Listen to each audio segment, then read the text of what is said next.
SIP म्हणजेच systematic investment प्लॅनमध्ये गुंतवणूक करणाऱ्या तज्ञांना आता इशारा त्यांनी दिलेला आहे। गेल्या काही काळात SIP मध्ये गुंतवणूक करण्याचा कल मोठ्या प्रमाणावरती वाढलाय, पण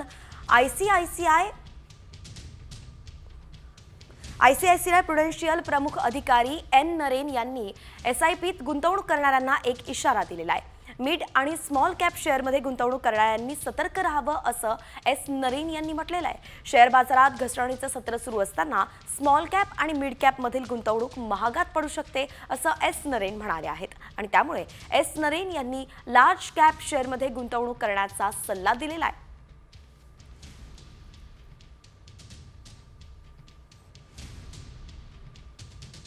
तर एक नजर टाकूया तज्ञांनी काय सल्ला दिलाय। भारतीय शेअर बाजारात सध्या घसरणीचं चित्र पाहायला मिळत आहे।